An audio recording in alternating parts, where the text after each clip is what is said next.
सलाम, नमस्ते, सत श्री अकाल। मैं हूं रजा और आप देख रहे हैं रजाग्राफी का एक और बड़ी न्यूज वॉर अपडेट, जिसमें आपको बता दूं सीधा कि इजराइल के तमाम बोले हुए झूठ खुल गए हैं। अमेरिका के विदेश मंत्री एंटोनी ब्लिंकन ने खुद कह दिया है कि हमास जितना कमजोर हुआ था दोबारा से उतना मजबूत हो गया। नेतन्याहू की गवर्नमेंट ने जितना हमास को कमजोर बताया, हमास उतना कमजोर नहीं हुआ। इजराइल की सरकार ने हमास के लिए जो आंकड़े बताए कि ये हमने इसका नुकसान किया, इतना नुकसान इजराइल ने हमास का नहीं किया। यानी अमेरिका की गवर्नमेंट, अमेरिका के विदेश मंत्री एंटोनी ब्लिंकन ने खुद ही नेतन्याहू की पोल खोल दी कि जितने लोग उसने यानी हमास ने गवाए थे, नए सैनिक भर्ती कर लिए हैं। दोबारा से वो अपनी जगहों पर मजबूत हो रहा है और लड़ रहा है, सामना कर रहा है। साथ ही दूसरी तरफ अमेरिका के विदेश मंत्री एंटोनी ब्लिंकन जहां स्पीच दे रहे थे, वहां पर उनकी स्पीच को इंटरप्ट किया गया, रोका गया और उनके मुंह पर कहा गया कि तुम जेनोसाइड करवा रहे हो। देखिए,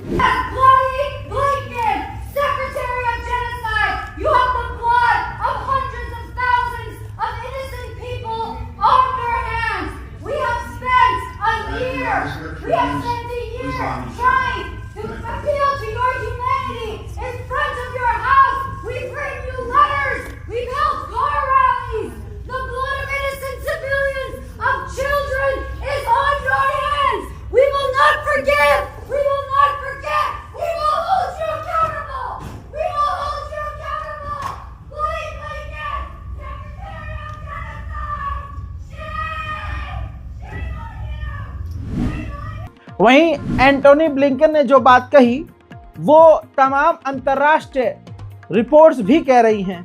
रिपोर्ट आपकी स्क्रीन पर, रिपोर्ट ये है, सर्वे की रिपोर्ट ये है कि इजराइल ने जो बताया है और जितना कमज़ोर दिखाया है हमास को कि हमास इतना कमज़ोर हो गया है, ऐसा बिल्कुल नहीं है।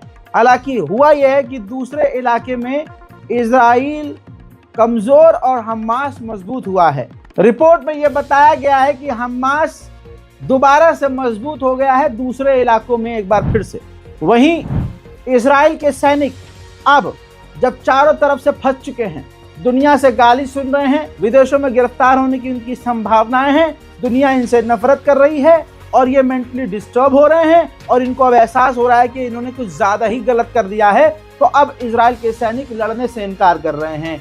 इजराइल के लिए बड़ी मुसीबत तो यही है कि अब उसके सैनिक कह रहे हैं कि भैया माफ कर दो, हम लड़ेंगे नहीं। रिपोर्ट है। वहीं मेरे दोस्तों, इजराइल ने एक बार फिर से गाजा पर हमला किया और हमले के बाद जो ताज़ा तरीन बर्बादी है वो जरा देखिए।